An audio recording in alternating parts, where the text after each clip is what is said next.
Donc, nous allons refaire le point sur la situation épidémiologique liée à l'épidémie de Covid-19 avec les données qui sont celles de la semaine 34.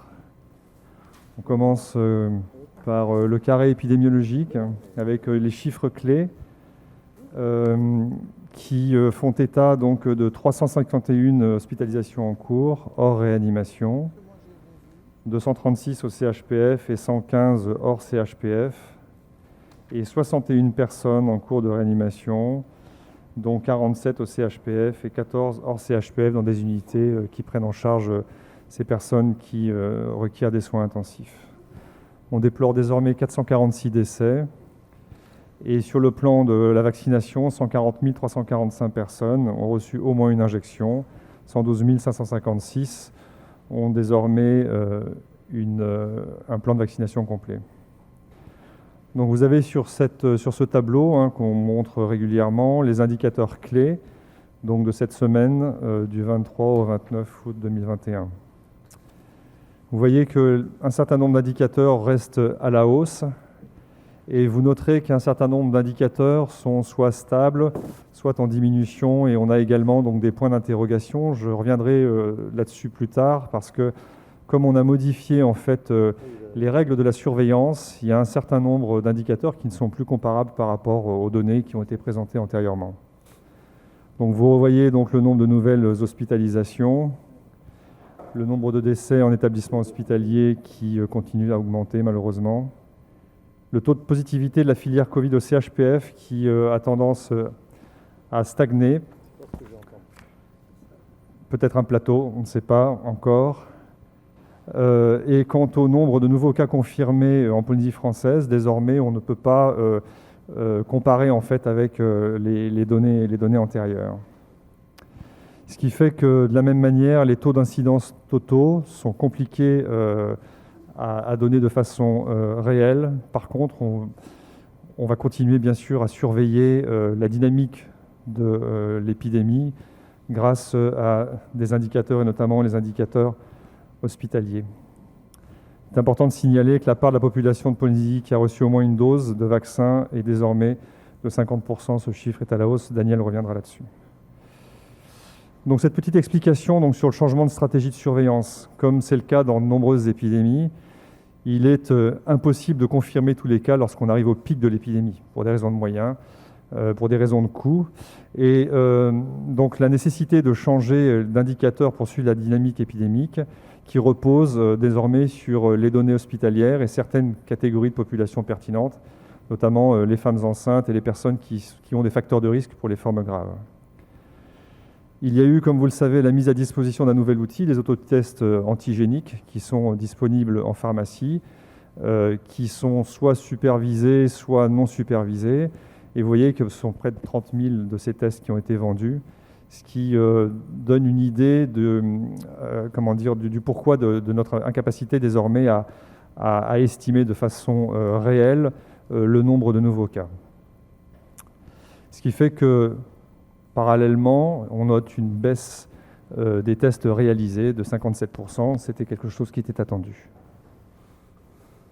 Concernant les données de laboratoire et de la veille sanitaire, donc vous savez qu'il y a une relation permanente entre les laboratoires essentiellement du CHPF et de l'ILM avec les médecins et les équipes de la veille sanitaire qui récoltent les données et qui vous permettent d'avoir des données les plus précises possibles. Donc, de la même manière, cette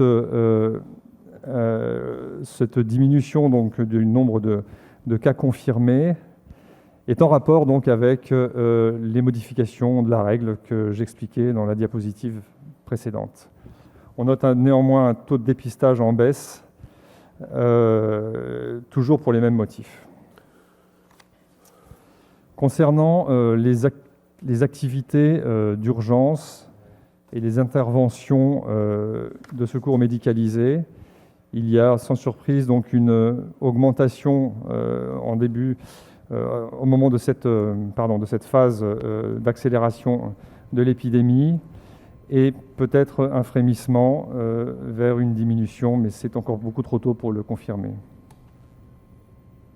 Vous voyez sur cette diapositive un graphe qui est assez précis également, qui montre l'évolution du nombre de passages en filière Covid et le nombre de prélèvements qui sont effectués par semaine.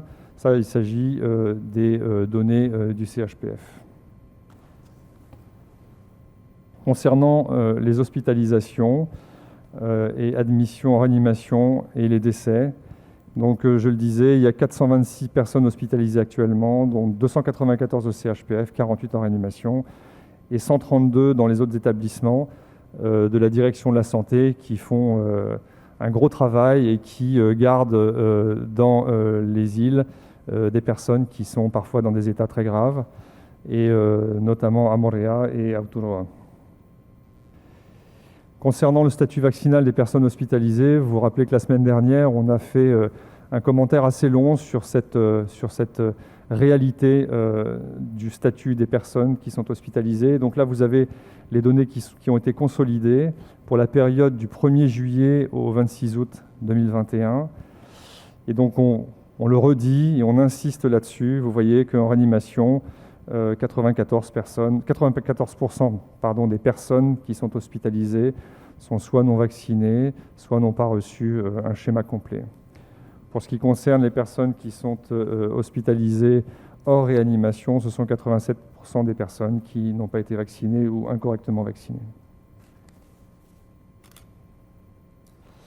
Donc pour conclure cette brève présentation, les points forts, qui sont donc la poursuite de l'augmentation des admissions et des décès dans tous les établissements du pays, avec un rythme qui semble un peu moins marqué qu'en semaine 33.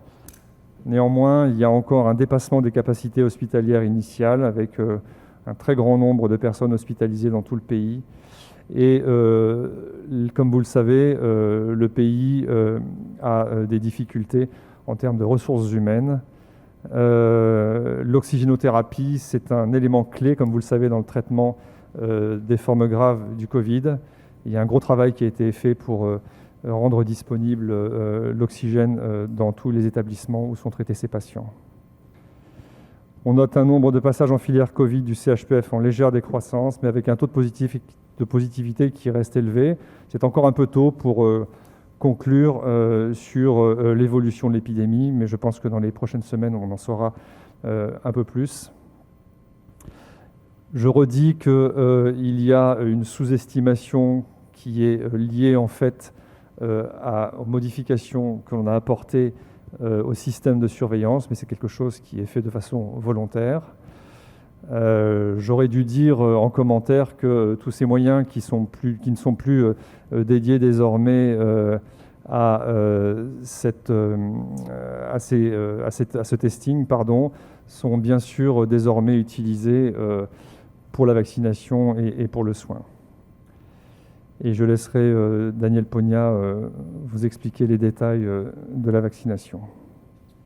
Effectivement, nous avons fait un bond en avant. Je rappelle qu'il y a encore un mois et demi, 6 semaines, 8 semaines, on était vraiment à un quart de personnes vaccinées. Et si on regarde notre graphique, nous sommes arrivés aujourd'hui à 50,9%. Donc c'est un beau score. Et ceci grâce effectivement à la participation massive de la population qui a compris qu'aujourd'hui, le seul remède, c'est de se faire vacciner. Donc nous avons ouvert effectivement des centres de vaccination.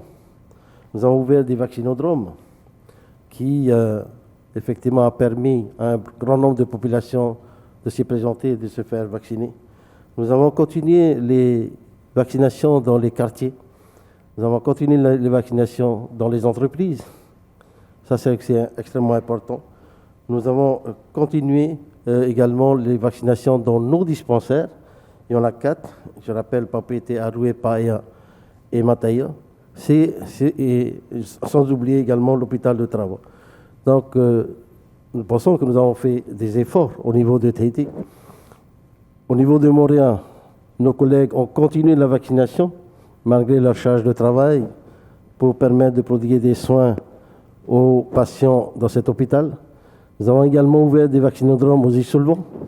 Nous avons ouvert également des vaccinodromes aux îles australes. Vous voyez, là, nous avons fait énormément d'efforts pour booster la vaccination et permettre effectivement ce chiffre aujourd'hui, un bond en avant de la vaccination si on regarde la population générale. Nous avons encore beaucoup d'efforts à faire. Il ne faut pas effectivement se focaliser sur ces chiffres-là. Il faut encore progresser, il faut encore venir nombreux à la vaccination. Nous n'avons pas encore atteint la cible qui était déjà prévue il y a quelques mois, à savoir au moins 70% de la population vaccinée. Mais nous y progressons. Et si tout le monde participe à la vaccination, nous allons certainement y arriver. Voilà ce que je peux dire par rapport à la vaccination en Polynésie française.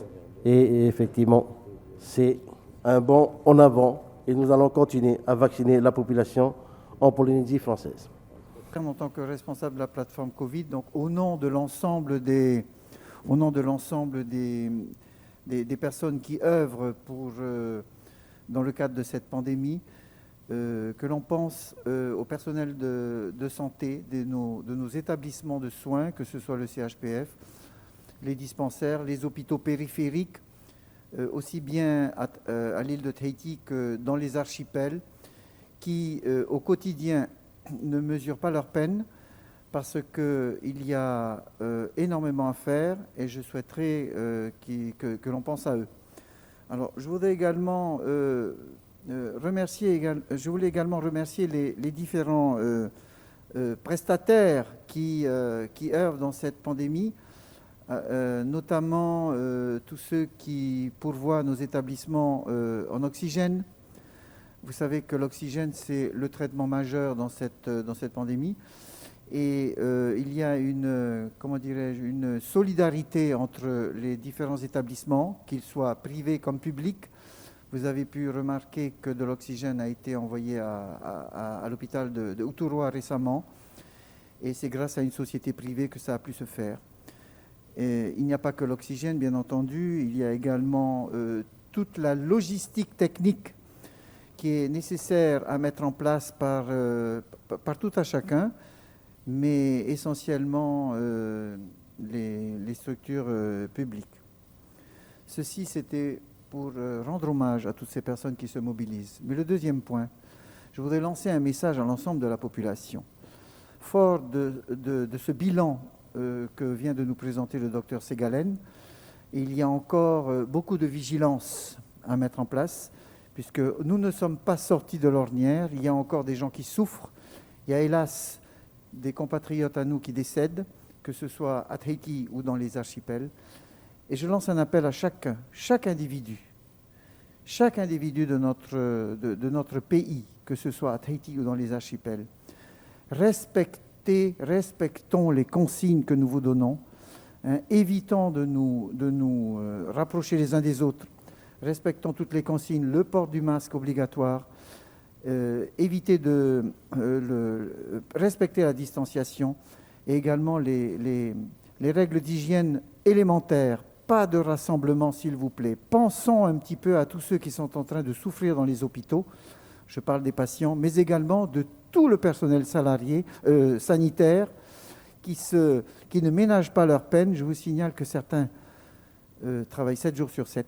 7 nuits sur 7, pour pouvoir sauver nos anciens, surtout nos matahiapo, mais également l'ensemble de la population. Donc je lance un appel au nom de la santé.